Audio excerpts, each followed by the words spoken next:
Oke, itu yang pertama. Jadi saya mendoakan kalau bisa ibu-ibu, bapak-bapak, tiap hari Anda temukan surat Al-Insyirah itu dalam hidup Anda. Pagi bangun itu adhiyaya saya di alam nasroh laka sadrak, kata Allah. Wa rafa'na wa wadona angka wizrak alladzi anqadha dhahrak, kemudian wa rafa'na laka dzikrak. Anda kesini berarti derajat Anda naik, kualitas Anda naik.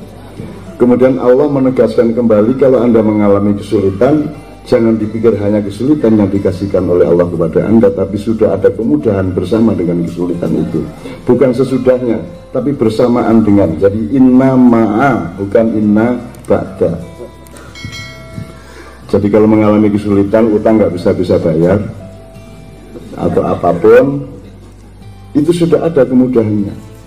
Sama dengan membeli gedung yang Anda pakai sebentar lagi itu tidak diterima oleh bank manapun, tapi di detik-detik terakhir ada seorang dermawan dari Medan, dari Indonesia. Jadi Allah itu selalu menyediakan kemudahan atas kesulitan kita. Masalahnya kalau kesulitannya itu pakai al, dalam bahasa Al-Qur'annya pakai al, kalau kemudahannya tidak pakai al. Jadi kalau ada alnya itu berarti the, tapi kalau tidak pakai al berarti e. Misalnya the book sama a book. Kalau a book itu berarti masih umum, masih harus dicari. Tapi kalau the book itu sesuatu yang sudah tertentu. Jadi inna ma'al berarti al usri, kesulitannya sudah jelas, kemudiannya harus kita cari karena belum jelas. Gitu kira-kira. Terus diulang sama Allah, inna ma'al usri yusra, fa inna ma'al usri, terus inna ma'al usri yusra. Kemudian habis Anda pengajian ini, habis Anda maulid Nabi ini, seluruh pekerjaan kita dan hidup kita rekap kembali, kemudian kita tahu ini sudah baik, alhamdulillah, yang buruk saya tinggalkan. Terus kata Allah, fa idza faragta fansab, teruskan pekerjaanmu, teruskan perjuanganmu, teruskan usaha-usaha baikmu selama ini, baik dalam keluarga maupun di dalam komunitas PPME dan Masjid Al-Ikhlas ini, dengan catatan yang terakhir dan yang terpenting, jangan berharap kepada siapapun selain kepada Allah. Jadi dalam hatinya jangan ada berharap kepada Pak Dubes, tidak boleh. Berharapnya kepada Allah, meskipun sambil ingat-ingat, tapi kalau Pak Dubes ngasih ya alhamdulillah gitu.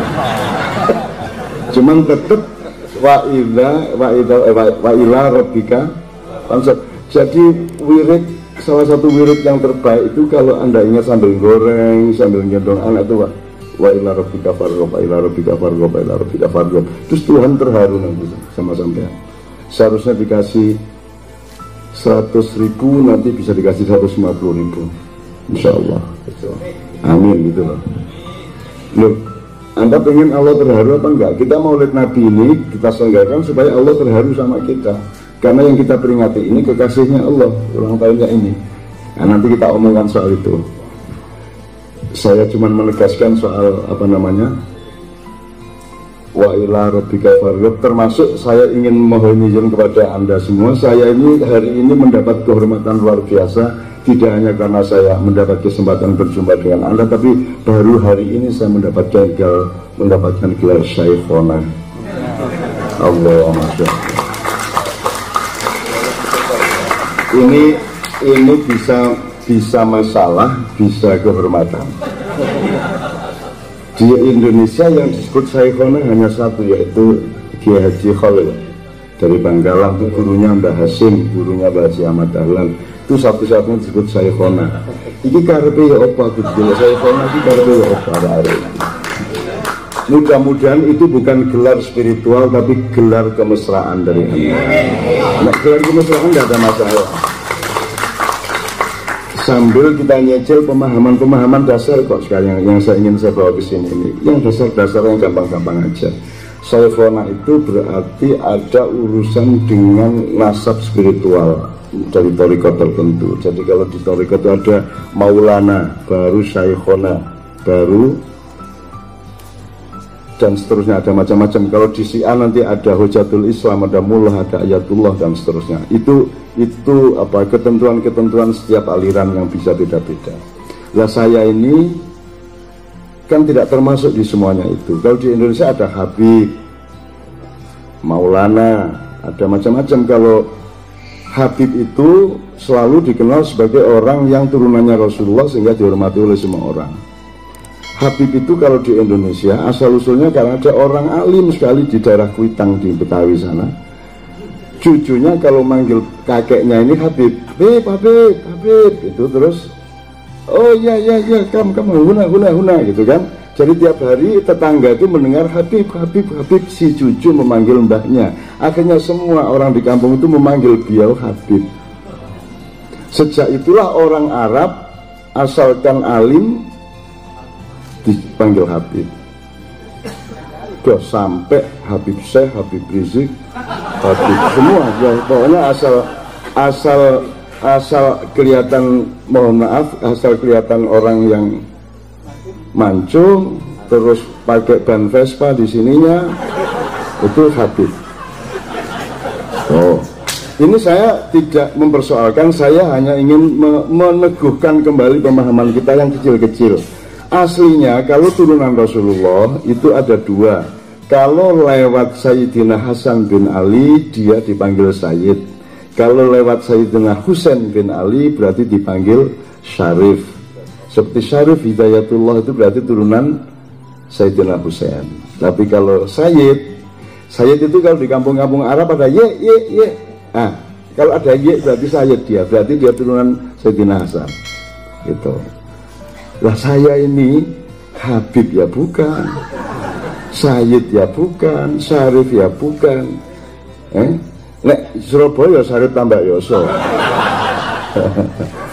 Gitu. Oke, ini sekedar pengetahuan sebab di Indonesia ini apa saja dikomoditaskan, apa saja dijadikan barang jualan, termasuk Mbah Yai Hasyim Asy'ari itu bukan Mbah Kiai Hasyim Asy'ari, tapi Mbah Yai. Yai loh ya. Yai bukan Kiai. Kiai itu gabungan antara Ki dengan Yai. Kalau Ki itu panggilan budaya seperti Ki Hajar Dewantoro, Ki Mangun Sarkoro, Ki Hadi Sugito, Ki Mantep, Ki Gendeng Pamungkas, ya, Ki Fatmala kata beliau. Ini Pak Dubes, ini Allah iling-ilingi loh, ya Allah, ya bes, kalau Ki Fatmala. Nah, Ki itu berasal dari tradisi Jogja Solo. Ki itu biasanya dipakai untuk, kalau dulu Indonesia ini bukan negara kesatuan tapi negara persemakmuran. Jadi setiap perdikan atau kabupaten kira-kira itu dipimpin oleh, kalau nggak Ki Ageng, Ki Gede. Kalau Ki Ageng itu, kalau Ki Gede itu urusannya teritorial, kalau Ki Ageng ada plus spiritualnya, maka disebut Ki. Dan itu tidak di Jawa Timur, hanya di Jawa Tengah. Nah, ketika ada Yai dari Jawa Timur ke daerah Jawa Tengah, Ki sopo kae gitu. Terus oh Yai oh Kiai, ya, baru gabung Ki dengan Yai gitu. Itu kisahnya seperti itu menurut saya. Loh ya, kalau Anda tidak percaya diselidiki sendiri, ya, memang begitu ya, memang begitu. Nah, yang penting kita memahami kuantitas kualitasnya, kemudian kita pahami benar supaya kita tidak gampang tertipu di dalam mekanisme komoditas budaya yang banyak terjadi di Indonesia gitu ya. Saya ini kan tidak termasuk di mana-mana, pemerintah bukan, ormas enggak, spiritual enggak. Kalau ada kongres ustadz dan ulama saya enggak diundang, ada muktamar NU saya enggak diundang, muktamar Muhammadiyah saya enggak diundang. Saya ini excluded, saya ini bahkan bukan faktor dimanapun. Saya bukan siapa-siapa, saya tidak berperan apa-apa ya. Jadi Anda tidak boleh berharap apapun dari saya. Yang begitu. Yang saya lakukan sekarang adalah memenuhi permintaan dan menjalani kemesraan bersama, supaya kemesraan kita sore hari ini oleh Allah ditaburi dengan ilmu dan cahaya. Nah, ini kira-kira.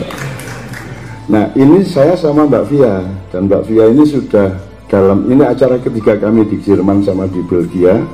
Jadi nanti kalau sudah tadi kita sudah runding bareng tiga lagu gitu, Mbak Fia harus nyanyi gitu. Penempatannya di mana nanti kita tentukan. Jadi kalau menurut saya kira-kira 10 menit sebelum kita sholat asar beliau nanti biar maju, ba'da sholat asar beliau lagi, atau nanti di ending acara dengan beliau lagi, biar komunikasi langsung sama ibu-ibu dan mbak-mbak yang lain-lain. Kita urusannya sama beliau swalakan. Oke.